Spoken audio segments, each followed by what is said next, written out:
దేవుడు నన్ను ఏర్పరచుకుంది దేని కొరకు అంటే పరలోకం కొరకు. నువ్వు బాప్తిసం తీసుకుంది కూడా దాని కొరకే.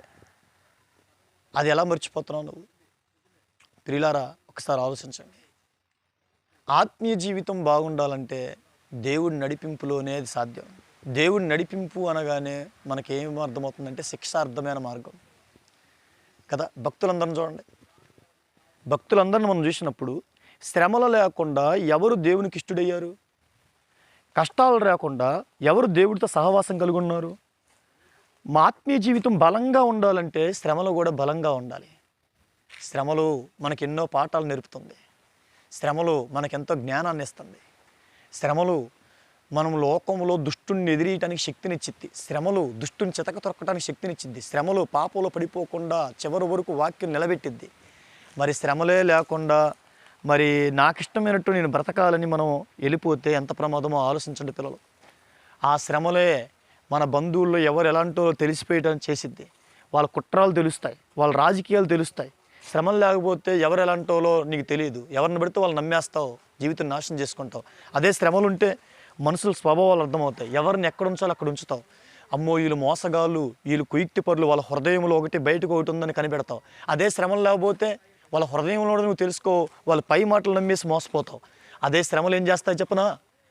ఈ లోకంలో నువ్వు ఎంతో కాలం ఉండవని తెలుపుతావు. ఈ లోకంలో ఉన్న కాలం ఎవరు నమ్మాలో ఎవరు నమ్మగాడుదో తెలుపుతాయి. ఈ లోకంలో ఉన్నంత వరకు నా తండ్రి కొరకు బ్రతకపోతే తర్వాత నష్టం వచ్చిద్దని తెలిపిద్ది. ఈ శ్రమలు ఏం చేస్తాయి? మనలో ధనాపేక్ష లేకుండా చేసిద్ది, మనలో వ్యభిచారాల కోరికలు లేకుండా చేసిద్ది, మనలో దుష్టత్వం లేకుండా చేసిద్ది, మనలో తిరుగుబోతుతనం లేకుండా చేసిద్ది. మనం లోకాన్ని ప్రేమించకుండా దేవుని ఆయన రాజ్యాన్ని ప్రేమించి ఆయన రాజ్యానికి సిద్ధపరిచేలా చేసిద్ది. మరి శ్రమలు లేకపోతే ఇవన్నీ ఎలా జరుగుతాయి? దేవుని పిల్లలు ఒక్కసారి ఆలోచించండి. అందుకే హెబ్రీలు 12 మొదట్లో ఏముంది? ఇంత గొప్ప సాక్షి సమూహము మేఘం వలె మనల్ని ఆవరించి ఉన్నందున మనం కూడా ప్రతి భారమును సులువుగా చిక్కులు పెట్టు పాపమును విడిచిపెట్టి విశ్వాసమును కర్తయ్య దాన్ని కొనసాగించువని యేసు వైపు చూచుచు మన ఎదుట ఉంచబడిన పందెములో ఓపికతో పరిగెత్తుతాము. ఆయన తన ఎదుట ఉంచబడిన ఆనందం కొరకై సిలువును సహించి దేవుని చూడండి, ఆయన తన ఎదుట ఉంచబడిన ఆనందం కొరకై శ్రమలు సహించి దేవుడితో గొప్ప స్థితిలో ఆయన ఉన్నాడు మహిమ సింహాసనం కోసం. చూడండి పిల్లలారా, అలాగే 5వ వచనం మనం చూసినప్పుడు నా కుమారుడ ప్రభు చే శిక్షను తృణీకరించకము, ఆయన నిన్ను గద్దించినప్పుడు విసుకము. ప్రభువు తాను ప్రేమించి వారిని శిక్షించి తాను స్వీకరించి ప్రతి కుమారుని దండించినని కుమారులతో సంభాషించినట్లు మీతో సంభాషించి ఆయన హెచ్చరికను మరిచితిరి. చాలామంది మర్చిపోయారు. శిక్షాఫలం పొందుటికే మీరు సహించున్నారు. దేవుడు కుమారులుగా మిమ్మల్ని చూచున్నాడు. తండ్రి శిక్షింపును కుమారుడు ఎవరు? కుమారులు లేని వారందరూ శిక్షలో పాలు పొందుతున్నారు. ఎవరు? అబ్రహాం గారు, మోషే గారు, దావీదు గారు, యోసేపు గారు, ఆ తర్వాత రిబ్కా, శారమ్మ, ఎస్తేరు, వీళ్ళందరూ కూడా శ్రమంలో నలిగిపోయిన వారే. ఆ తర్వాత మీరు చూడండి, ఇక్కడ జీవితాలు మీరు చూసినప్పుడు వారందరూ కూడా పరలోకంలో స్థలాల నిమిత్తం ప్రభు చిత్తానికి తల ఉంచి శ్రమల ద్వారా సమాజానికి నీతిని చూపించారు. ఇది చూడండి, ఎక్కడైనా సుఖపడేవాడు, లోకవులు తమకిష్టమైన మార్గంలో ప్రతి ఒక్కటి అనుభవించేవాడిలో నీతి ఉండిద్దా, పవిత్రత ఉండిద్దా, యథార్థత ఉండిద్దా? చెప్పండి పిల్లలారా. ఉండదో. వాడిలో వ్యభిచార కోరికలు ఉంటే వాడిలో గర్వం ఉండిద్ది. వాడు ఇదిగో మనుషుల్ని హింసించేవాడిలో ఉంటాడు. మనుషుల్ని ఏమాత్రం ప్రేమించలేడు, సాటి మనిషికి ప్రేమ చూపించలేడు, కనికరం చూపించలేడు. ఎందుకంటే ఆ సుఖం ద్వారా వాడిలో గర్వం పెరిగిపోయింది. ఆ సుఖం ద్వారా వాడిలో వ్యభిచార కోరికలు పెరిగిపోతాయి. ఆ సుఖం ద్వారా దేవుణ్ణి మర్చిపోతాడు. ఆ సుఖం ద్వారా వాక్యం పట్ల ఏమాత్రం శ్రద్ధ ఉండదు. ఆ సుఖం ద్వారా ప్రార్థనలో బలం ఉండదు. ఆ సుఖం ద్వారా మరణం తర్వాత నాకు ప్రమాదం జరిగిద్దన్న భయం ఉండదు. కనుక వారు భ్రమలో ఉంటారు. సుఖాలు ఎప్పుడు కూడా మనిషిలో ఆత్మీయత, నీతి, పవిత్రతను పెంచదు పిల్లలు. అందే చాలామంది జీవితాలు ఏమైపోతున్నాయి? భ్రష్టత్వంలో చిక్కుని ఉన్నాయి. ఎందుకంటే వారు ప్రభు చిత్తాన్ని గ్రహించరు, ప్రభు కొరకు బ్రతకరు. ఓన్లీ ఈ లోక సంబంధమైన వాటి నిమిత్తమే పోరాడుతూ ఉంటారు, ప్రాకులాడుతూ ఉంటారు. మనమైతే అలా ఉండకూడదు. మనకు నిబంధన చేశాడు, నేను మిమ్మల్ని ఏర్పరచుకుంది నా రాజ్యం కొరకు.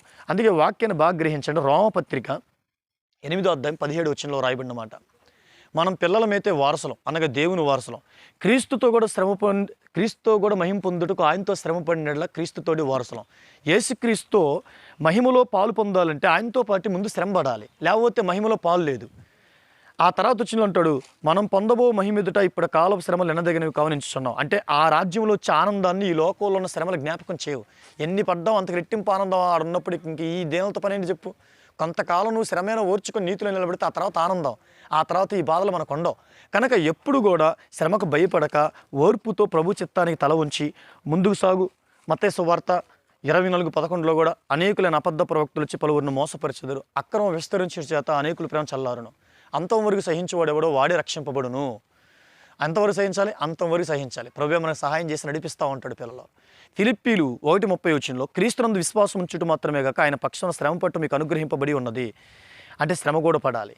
అలాగే యోహాను సువార్త 16:20 ఈ శ్రమలు దేంతో పోలుస్తున్నాడు? ఈ శ్రమలు దేంతో పోలుస్తున్నాడంటే, మీరు ఏడ్చి ప్రాలాపింతురు, లోకం సంతోషించును, మీరు దుఃఖింతురు, మీ దుఃఖం సంతోషముగానని మీతో నిశ్చయంగా చెప్పుచున్నాను. స్త్రీ ప్రసవించినప్పుడు ఆమె గడియ వచ్చిన గనక ఆమె వేదన పడును. అయితే శిశువు పుట్టగానే లోకముందు నరుడు ఒకటి పుట్టిన సంతోషం చేత ఆమె ఆ వేదన మరీ జ్ఞాపకం చేసుకున్నదు. అటువలే మీరు ఇప్పుడు దుఃఖపడుచున్నారు కానీ మిమ్మల్ని మరలా చూచెదను, అప్పుడు మీ హృదయం సంతోషించను, మీ సంతోషం ఎవడు మీ యొద్దను తీసివేయడు. అంటే ప్రభు రాకడప్పుడు వచ్చినప్పుడు మనకు విడుదల, దుష్టులకి నాశనం.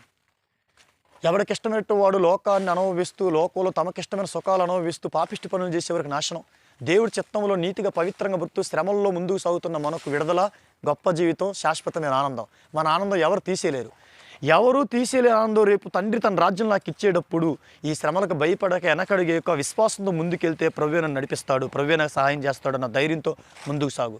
ఆ తర్వాత వచ్చే ఫలితాలన్నీ గొప్పగా నువ్వు అనుభవిస్తావు. కనుక భయపడక ఎప్పుడు తండ్రి మీద, ఆయన రాజ్యం మీద మనసు పెట్టి ముందుకు సాగు. ఎందుకంటే అక్కడ ఉంది లైఫ్, ఎక్కడ లేదు. స్థిరంగాని ఈ లోకంలో శ్రమలకు భయపడక నీతిని, పవిత్రతను కలిగి చివరి వరకు ఓర్పుతో ముందుకు సాగు. స్థిరమైన రాజ్యంలో శాశ్వతమైన బహుమాన ఆనందం నీ కొరకు ఎదురుచూస్తుంది. స్థిరంగా ఈ లోకంలో దేవుడి చిత్తాన్ని మర్చిపోయి ఎవరికి ఇష్టమైన వారు బతికేవారు రేపు నాశనమైపోతారు. కనుక జాగ్రత్త. ప్రార్థన చేసుకుందాం. సర్వేశ్వర, సర్వశక్తి బిడ్డలకు తోడుగా నీ ఆత్మ నింపు.